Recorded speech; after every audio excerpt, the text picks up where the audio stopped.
Escritura etnográfica, un podcast de la revista colombiana de antropología para pensar los vínculos entre etnografía y publicación científica.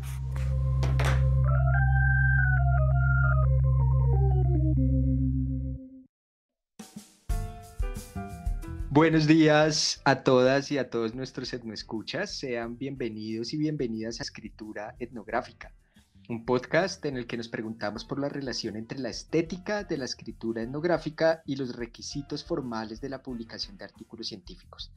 En estos encuentros nos interesa acercarnos al papel de la improvisación, al papel de la sorpresa en la escritura etnográfica, a los retos de la escritura de artículos científicos, pero sobre todo a los caminos que unen y separan estas experiencias de escritura. Mi nombre es Vladimir Caraballo Acuña y soy el editor de la revista colombiana de antropología.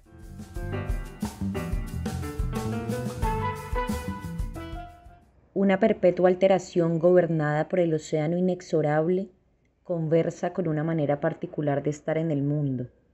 En las playas de la Barra, como en otras poblaciones costeras, la forma de la vida está ligada al movimiento del mar. Para las 130 familias barreñas, el mar es el correlato de una historia en la que el espacio y el tiempo se trazan al vaivén de una implacable marea, al ritmo de impetuosas pujas y de quiebras sosegadas. Estas líneas pertenecen a María Isabel Galindo y fueron publicadas en el artículo de la RCA titulado Viviendo con el mar, inestabilidad litoral y territorios en movimientos en la Barra. Entonces, con esta introducción, hola María Isabel y muchas gracias por haber aceptado nuestra invitación. Hola Vladimir, muchas gracias a ustedes por invitarme. Es un súper placer estar acá, de verdad, sobre todo a propósito de, pues, como de esta conversación que están ustedes permitiendo. Para mí ha sido importante pensar al respecto de esas relaciones entre escritura académica y literatura. Sí, bueno, sí podemos decirlo así. Perfecto. Justamente por eso estás aquí, porque bueno, como ustedes escuchan,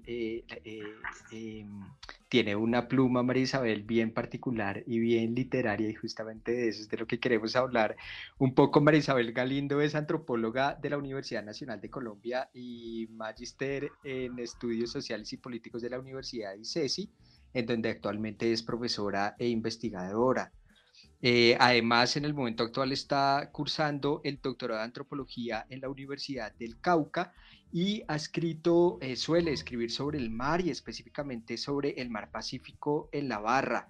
Ha publicado 2 artículos en la RCA, uno al que ya hice mención en 2019 y más recientemente en el 2020 junto con Diego Cagüeñas y Sabina Rasmussen, titulado El atrato y sus guardianes, imaginación ecopolítica para hilar nuevos derechos, como digo, el año pasado. De nuevo, entonces es un gusto tenerte aquí. Quiero empezar haciéndote una pregunta muy excéntrica, como las que solemos hacer en este podcast, y tiene que ver con la relación entre las mareas del Pacífico y la escritura. En tus textos hablas de una suerte de devenir permanente de las fuerzas y los vínculos entre humanos y no humanos en el Pacífico, una suerte como de ires y venires, de fuerzas telúricas. La tunda, por ejemplo, es esta visión que puede tomar la forma de cualquier entidad para embolatar a los pobladores. Entonces, la pregunta, y de nuevo discúlpame si es demasiado excéntrica, es si en algunos momentos has sentido que tu escritura se parece a esos permanentes devenires, es decir, ¿hay algún parecido entre esas fuerzas telúricas de la marea y la manera como tú escribes etnografía? Yo creo que sí. Pues, empezar diciendo que mi relación con la escritura, que es poderosa, es importante, digamos, en mi vida, es como la manera a través de la cual puedo tocar el mundo. Yo pienso la escritura como un pensamiento, pero un pensamiento sensible, que atiende a la sensualidad de las cosas. Y en ese sentido, creo que el encuentro táctil con el mundo, con la materia, con los elementos de la naturaleza, es lo que impulsa la escritura, ¿no? En la experiencia del encuentro con el mar, con los vientos, con las corrientes, con la gente que vive en relación con esos elementos, es que aflora la escritura, por un lado. Y por el otro, creo que tengo como una intención, pensando en que es mi forma de acercarme al mundo, de amasar lo que existe, ¿sí? como de plasticidad. Pensaba que la intención reside en dejar que las cosas hablen a través mío, algo así. Puede ser muy ambicioso incluso, pero tal vez esos ritmos que mencionaba, ya no recuerdo si ahorita o fuera de micrófonos, esos ritmos que quizás resuenan particulares, tienen que ver con eso, con una atención o por lo menos una intención de atender al movimiento del mar, a la manera en que el mar revuelve la tierra, cómo revuelca las playas, las transforma, sacude la vida orillera, ¿sí? la vida de la gente que habita en esos lugares, porque hay que decir, por supuesto, que la intención es que las cosas hablen a través mío, pero yo hablo con la gente de la barra sobre esas cosas, ¿no? Está también la voz de los y las barreñas hablando, diciendo esas cosas del mundo. Entonces, me acordaba al pensar en esta intención de, sí, como de justo hace poquito había leído por aquí, lo apunté, como unos fragmenticos de una poeta portuguesa que se llama Sofía de Mello, y creo que me resultó muy cercana. Voy a leer solo una frasecita que dice como, bueno, la escritura no implica estar alegre o triste, ¿no? Como que no depende de esas emociones humanas, sino de darle mi voz a la vehemencia de las cosas y hacer del mundo exterior sustancia de mi mente. Solo eso, es parte de un poema de esta mujer, que creo que dice mucho mejor que yo lo que estaba ahorita comentando. Cómo dejar que esos impulsos, esas pujas y quiebras que, si quieren, ahorita hablamos como más concretamente de a qué refieren esas palabras, se dejan sentir en la escritura. Y de nuevo, sin sonar ojalá muy pretenciosa, yo dejo o permito que esa fuerza que encuentro en el mar pues empuje también mi pensamiento y el propio acto de escribir a mano o en computador. Pues, me gusta incluso escribir a mano antes de pasar el limpio porque está como mucho más cerca precisamente esa experiencia. Eso te iba a preguntar justamente porque me parece bellísimo esto que dices de la escritura como un pensamiento sensible y una forma como de amasamiento, como de amasar las cosas, digamos, materiales del mundo. Y entonces quería preguntarte cómo amasas tú la escritura, es decir, dices que escribes a mano, ¿siempre escribes a mano? ¿Solo lo haces cuando estás en trabajo de campo? ¿Cómo funciona eso contigo? ¿Tienes distintas formas de escritura? Sí, pues en principio escribo a mano en campo, claramente, no suelo pues llevar el computador ni ningún dispositivo para escribir, sino el diario, el clásico diario de campo, yo lo defiendo. Habrá quienes definitivamente pueden prescindir de eso, pero para mí no, porque, bueno, creo que también siguiendo la pista de muchos y muchas que han hablado al respecto, en el diario de campo uno elabora el pensamiento, ¿no? El pensamiento y la experiencia, más bien articula la experiencia, y eso creo que hay que hacerlo en la inmediatez también de lo que sucede, el acontecimiento, ¿sí? Esa atención también depende de una cercanía física que solo en campo es posible. Entonces, el diario de campo, sí, siempre, y procuro no escribir, bueno, digamos que sí, escribir entradas, frases, palabras, situaciones muy, muy breves que me permitan después, en las noches o en algún momento del día que sea posible hacerlo, que a través de esas entradas después pueda escribir párrafos, pero me dedico a escribir como pensaría que va a quedar luego en un texto ya más terminado.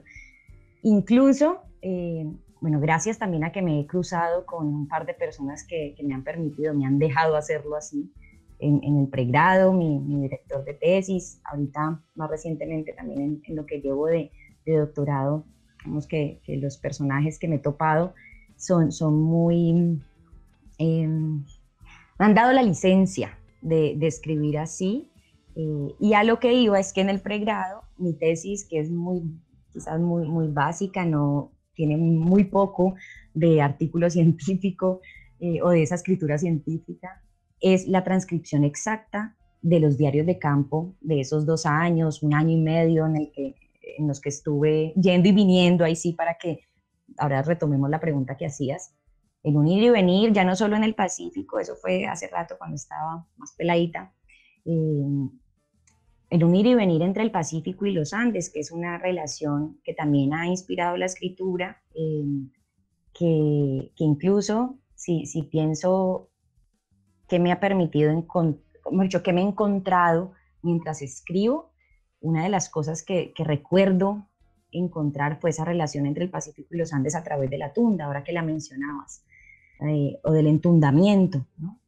Digamos, del espíritu tutelar, que es la tunda, de esa figura tutelar, y de lo que produce, que es el entundamiento, que es el perderse, embolatarse, emborracharse, dar vuelta. Y eso, sí, bueno, si la memoria no me traiciona, creo que fue en un momento en que estaba escribiendo y pensé que en la barra me habían hablado de esta mujer selva, y en Aldana, Nariño, al sur de Colombia, me habían hablado del entundamiento también como ese embrujo que pierde en el monte, sí, en lugares pesados, no avanzados, no domesticados.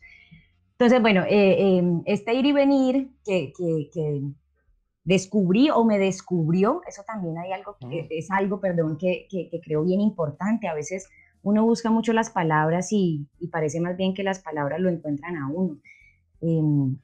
Bueno, quizás alguien más disciplinado que yo podría pensar lo contrario, pero sí, no dejarlo todo a la epifanía o a la revelación, no, ni mucho menos, pero sí, yo le dejo como también un poco parte al azar, a la fortuna, o sea, al destino, la relación que tengo con los textos. Entonces, bueno, perdón que me extendí un poquito, a lo que iba es que ese diario que se convirtió en la tesis de pregrado fue escrito en campo, a mano. Por ahí tengo los diarios guardados como un tesoro, por ahí algunos bastante ajetreados ya, y eso suelo hacer, lo sigo haciendo. Bueno, en este tiempo rarísimo del último año y medio, pues he estado lejos, como hemos estado casi lejos de todo, y no ha sido posible escribir sintiendo tan cerca esas fuerzas o esos lugares y esas personas de las que hablo, con quienes converso más bien.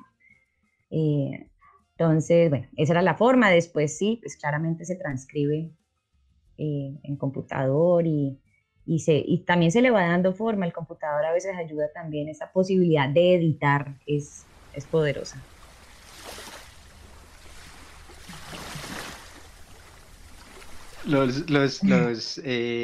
Para pensar un poco en qué relación tiene esto con la manera como se relacionan los pescadores y los habitantes de la barra en general con las mareas. Porque yo me imagino que también para ellos hay fuerzas. No me imagino, lo dices tú, y todos los que hemos ido al Pacífico sabemos que, o al mar, el mar te rebasa. Y una de las cosas que muestras es el mar te rebasa, pero también hay una relación de tejido continuo con ese rebasamiento permanente. Y una de las formas de habitar el mar es aprender a habitar los ires y venires del mar. ¿Aprendiste algo tú sobre la escritura de la manera como viven los barreños y barreñas al lado del mar? Pues hay una cosa que a mí, cuando la descubrí, cuando se apareció, más bien, es la marca que deja el mar cuando roza en la marea más alta la playa, ¿no? Como la huella del mar en la marea más alta se llama corte, le llaman corte, y es como, dicho, es importante en lugares como la Barra y como la costa del Pacífico, que está en constante transformación, y que bueno, sabrán con todas las noticias recientes sobre el avance del mar hacia el continente, que es una conmoción constante, ¿no? Entonces la gente está muy pendiente de ese corte, porque hasta donde llega indica qué tan pronto tiene que moverse la gente para que su casa no sea arrasada por el mar, ¿no? Para desbaratar antes de que el mar se la lleve y alcanzar a sacar lo que se pueda y lo que siga funcionando después para la reconstrucción de la casa o la cabaña, el kiosco, el turismo, en fin. Y ese corte, conversando con un profe del doctorado, el primer seminario que vi en febrero de 2019, un profe de Argentina, me contaba que le habían contado a él que en Portugal a ese corte del mar le llaman verso. Y a mí me parece una cosa, pues, yo no podía creer que el mar escribiera y que lo dijéramos con la misma, pues sí, como con la misma palabra, como una grafía telúrica, pensaba yo, y eso es un poco lo que quisiera hacer. No creo que lo haya logrado aún, porque una de las preguntas que me inquietan, o de las cosas que me inquietan, es cómo hablar con eso que no habla el lenguaje humano, ¿no? Que tiene otra grafía, que tiene otra forma de inscribirse sobre la tierra. Pero insisto, como en la atención que, por ejemplo, un pescador, una piangüera, tiene frente al entorno, ¿no? Cómo descubre los momentos en que puede zarpar su embarcación para ir al manglar en el que pianguar, porque es el momento exacto en que ese pantano está seco antes de que vuelva a subir la marea. Esa atención al entorno es también, creo, la sugerencia, la advertencia que uno puede tener también para asir eso de alguna forma a través de la escritura, ¿no? Como atender a eso que está, a propósito de lo que les leía ahorita, ¿no? Hacer del mundo exterior, que está también dentro, insisto, ahí yo le pondría esa anotación a Sofía de Melo, hacer de ese mundo exterior la sustancia de mi mente, ¿sí? La materia de mi mente. Y bueno, entonces sí, creo que la relación tan íntima que tiene un pescador, una pescadora, una piangüera con el mar, o quien corta troza adentro de la selva y conoce el momento exacto en el que el agua, pues no, espera más bien a que el aguacero caiga para que las trozas de madera cortada puedan ser arrastradas por ese aguacero, por esa agua lluvia, y transportarlas más fácil a una quebrada, a un estero, que luego las ayude a llevar también con la corriente al mar.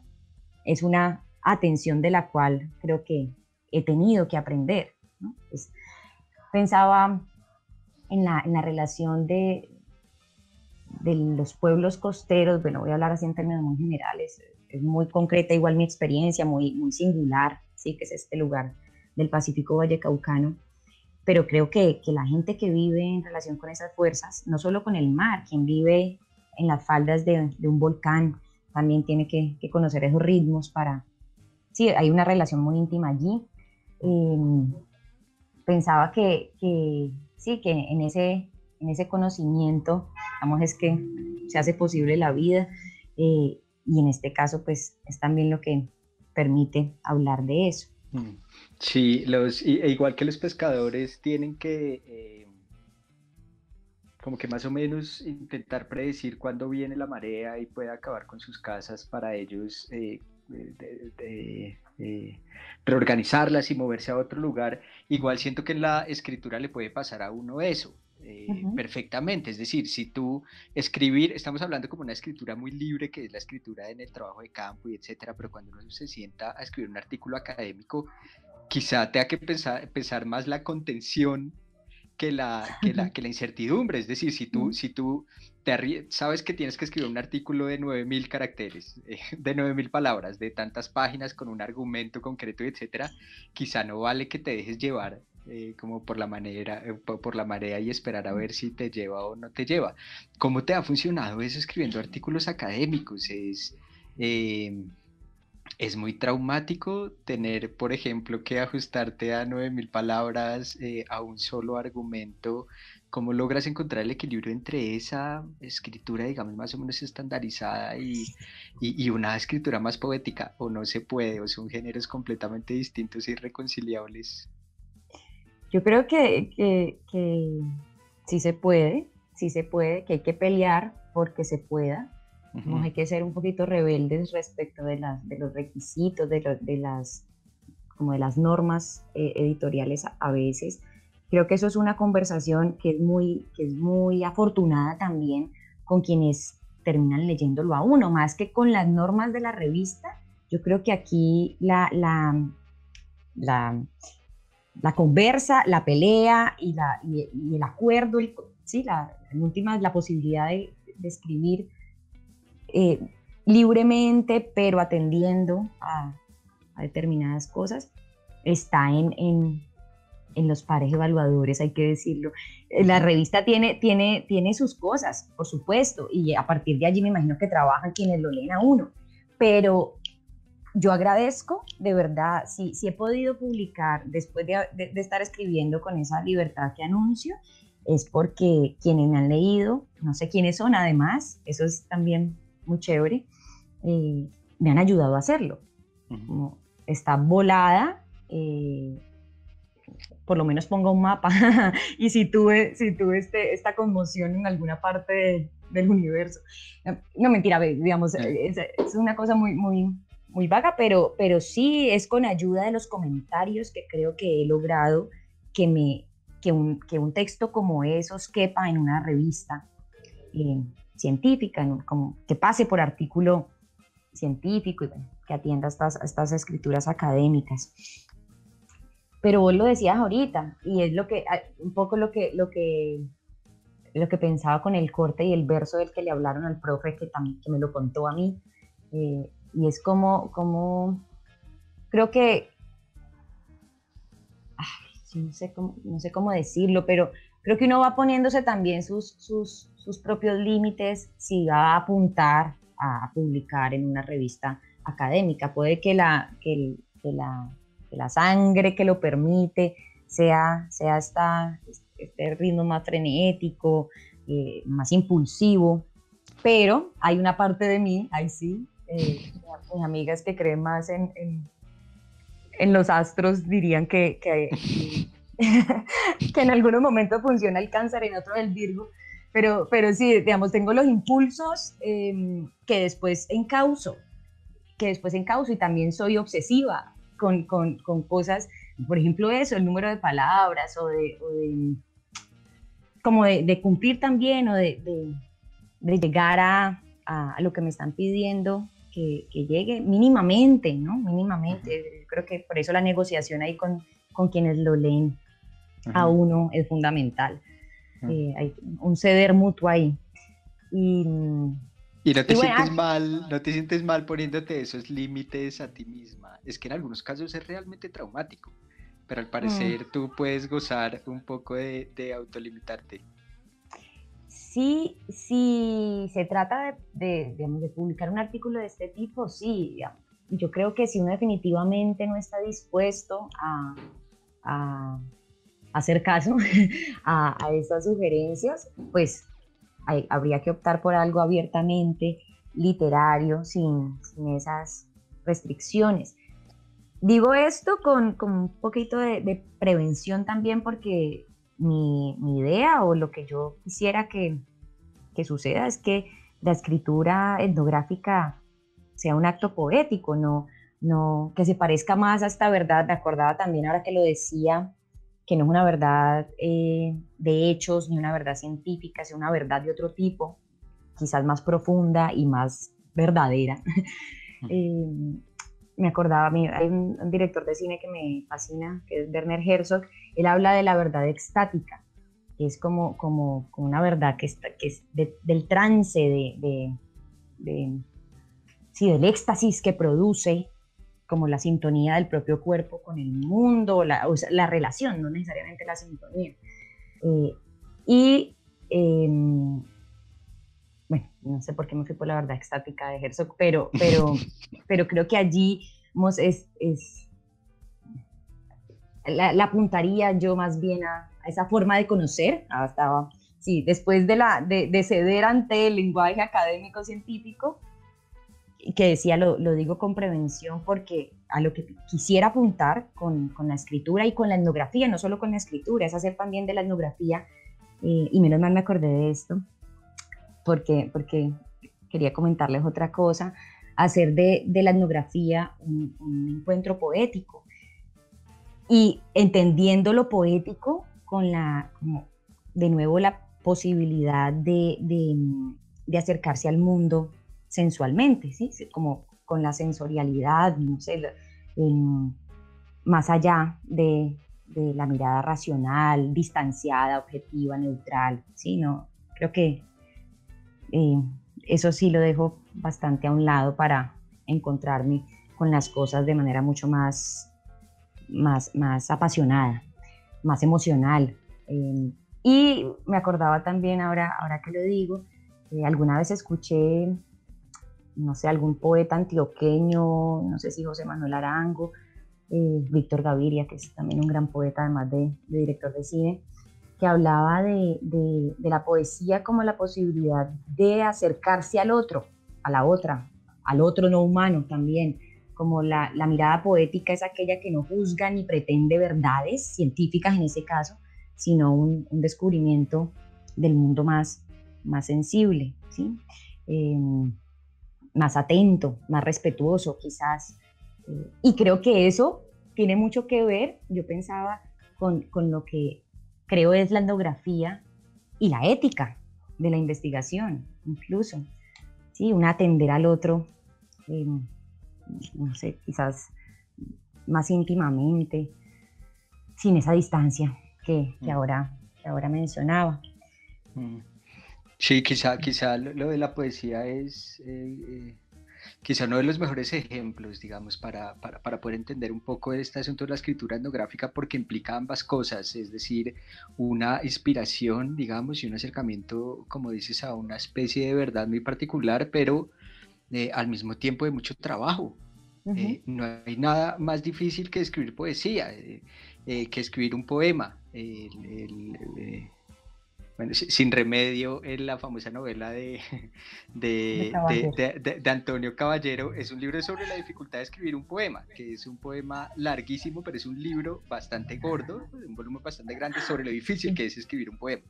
Entonces creo que en la escritura de la poesía pueden converger justamente las dos cosas, como este asunto de un acercamiento muy sensorial frente al mundo, etcétera, pero al mismo tiempo la necesidad de sentarse hora tras hora tras hora y con mucho trabajo artesanal darle vueltas y vueltas y vueltas a lo que estás escribiendo. Y creo que este camino entonces entre esta escritura más libre y esta escritura más académica, digamos, puede ser un camino muy poético en ese sentido.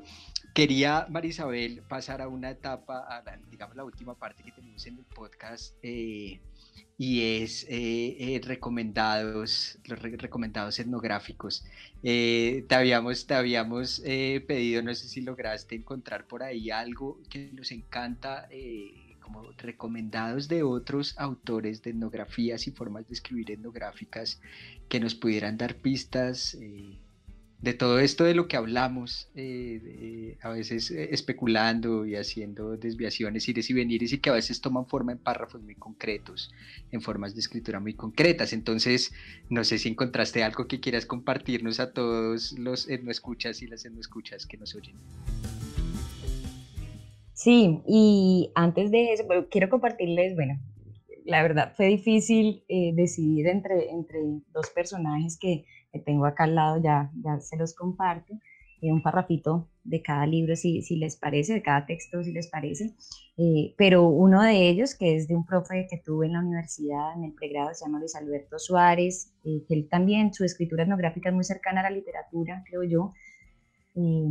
Alguna vez, bueno, él fue lector del proyecto del proyecto apenas recientemente compartido del doctorado, y en esa lectura decía algo que me hizo, que me recordé escuchándote ahora, y es ese trabajo juicioso, quizás mucho más difícil que el aventarse a escribir libremente, porque estamos escribiendo sobre mundos en los que habitan otros y otras. ¿Sí? Y con lo del sentido poético también quería atender a eso, al compromiso no solo estético, sino político que hay en el encuentro etnográfico, y cómo no traicionar ese encuentro con la escritura, ¿no? Con la manera en que escribimos, cómo cómo hacerle un homenaje, más bien una ofrenda a ese encuentro con la gente y con el mundo y con el mar y con las lavas volcánicas, en fin, con los elementos de la naturaleza.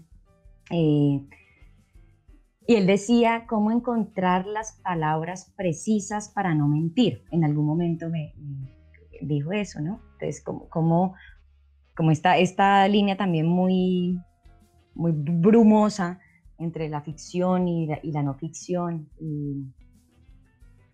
Bueno, y que tanta mentira hay.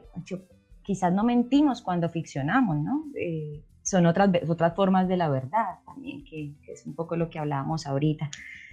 Entonces sí, es difícil encontrar la manera en que no traicionamos lo que nos ha enseñado, lo que además casi que empuja la escritura, que es lo que decíamos hace un rato. Bueno, eso me gusta pensarlo así. Y entonces ese es uno de los textos en los que pensé, si la idea es como iluminar esa relación entre etnografía y literatura. Me acordé de un texto suyo de Luis Alberto Suárez, publicado en 2019, si no estoy mal, que se llama Cosas Vivas. Es una compilación de varios textos que tiene mucho que ver con lo que hemos hablado, además, creo que la apuesta de ese libro. Pero el último texto, que es muy literario, es mucho más cercano a la literatura, creo yo, sin dejar de ser etnográfico, tiene algo que compartimos y que comparto también con el otro personaje que de pronto ya lo mencionaron aquí, que es Michael Taussig. Si uno piensa en literatura etnográfica, creo que Taussig está ahí muy presente, sobre todo en mi Museo de la Cocaína, que a mí me parece un libro impresionante y muy cercano a mis fascinaciones, como les decía ahorita también, como no me gusta hablar tanto de temas o de intereses, sino como esas cosas que lo mueven a uno con tanta fuerza, y Taussig deja sentir en su escritura ese ímpetu también del Pacífico, además, ¿no? Ese libro de mi Museo de la Cocaína es el Pacífico más sureño, más caucano, sobre todo el río Timbiquí del que habla. Pero en ambos, perdón, de nuevo la digresión, tanto Luis Alberto como Michael Taussig están movidos por el agua, que creo que es lo que moldea no solo el mundo, sino también la manera en que he podido ahí plasmar, inscribir también mi huella sobre otra arena, sobre otras formas. Entonces, bueno, el agua creo que es el elemento además compartido por los tres. Un parrafito de Luis Alberto. Estaba acostumbrado a los espantos y los espantos a él. Más miedo le daba el agua. A veces llovían diluvios más grandes que los que cabían en el río, y entonces se crecía, y el agua, en remolinos monstruosos, nos llamaba como el infierno a sus pecadores. Las piedras tronaban tan fuerte que tronaban también en mi barriga aterrada. Las montañas parecían indecisas entre rendirse ante el encanto de las aguas barrosas o quedarse expectantes a ver qué tanto podía crecer un río. Se agrandó tanto ese río que desbordó los puentes y las aguas ya no parecían aguas, sino llamaradas, porque no caían desde el cielo oscuro, sino que se elevaban desde esa hendidura de la tierra, justo como los fogonazos del cuadro de las ánimas. Ese es un pedacito de Luis Alberto.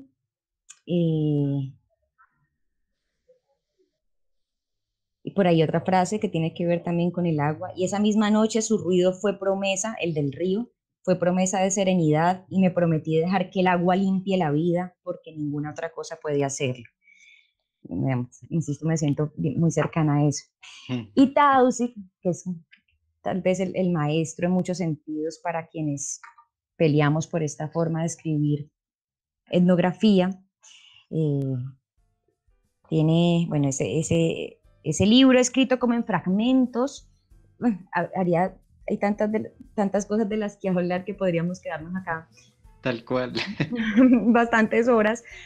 Pensé en fragmentos y pensé en relámpagos, que es una cosa que he tenido. Habría que hablar es como de lo que aparece, o lo que fulgura, o sí, lo que se revela. el relámpago creo que es una imagen poderosa para pensar en esas fulminaciones que a veces, lo atraviesan a uno mientras escribe. Y esos fragmentos con los que está escrito mi Museo de la Cocaína me parecen maravillosos, uno de los nombres además que le da, me encanta este que se llama Miasma, y empieza así: encontrando nuestro camino a través del barro y los manglares, me doy cuenta de que no hay límite entre la tierra y el agua. Lo que existe no es una costa, sino una mancha. Los manglares clavan sus garras en el lodo como yo, materia cayendo en el tiempo con una comodidad extraña, en un movimiento de succión que coagula el ser en una unidad de sombras pegajosas. Este Senegal es, por supuesto, el intermedio largamente buscado de lodo que se levanta y cae con la marea, hogar de todo tipo de formas de vida, la zona lunar de putrefacción y decadencia, en cuyos ritmos lentos, eternos, flotan nubes de camarones y se esconden los cangrejos. El oro y la cocaína causan un fermento similar que escogemos llamar corrupción. Aquí los pantanos de manglares ofrecen consuelo, siendo la propia corrupción de la naturaleza, donde la muerte y la vida se sostienen mutuamente in extremis, y la materia sin forma, se propaga a sí misma como el rastro plateado de un caracol a la luz de la luna. Ese es el Tausig. Y no solo Tausig, ahí está Géneco también, que es el traductor de ese libro, que creo que, bueno, él tiene una reflexión bellísima al inicio del libro sobre la traducción, sobre el ejercicio de traducir, que es muy difícil en este caso, traducir estos destellos que Tausig comparte, pues es una tarea. Bueno, es otro puente. Pues y a veces son intraducibles, ¿no? Creo que también a lo que se enfrentan usualmente los buenos etnógrafos es a lo que no puede ser traducido, y a lo que es decir, cómo escribes una tormenta. Es posible que logres hacerlo de alguna manera, pero siempre hay algo que se queda fuera, y creo que es una de las luchas que tienen que enfrentar los buenos etnógrafos y por supuesto los buenos y las buenas poetisas. Marisabel, muchísimas gracias, podríamos quedarnos aquí hablando efectivamente mucho tiempo, tenemos más o menos el tiempo no tan contado, pero más o menos contado. Queremos agradecerte tu generosidad con estas lecturas, muchas gracias por la generosidad de tus textos y muchas gracias por la generosidad de tu tiempo y de todas tus palabras. Gracias a ustedes, ahí seguimos criándonos mutuamente. Muchas gracias y muchas gracias a todos y a todas los etnoescuchas que nos oyen. Nos vemos en un próximo episodio de Escritura Etnográfica. Por aquí uno encuentra mangle, los natos, papas, que vamos cortando los más grandes. Y allá va la iguana, ahí va botando. Ahí en la mitad del río va una cabecita, diga. Ella estaba comiendo ahí los menos y ya se va botando para allá, para los otros árboles. Ahora que nos vea cerca, el tonto de Santo. Está pequeñita, ¿eh? Sí, está pequeñita. Esas son las que nacieron este año.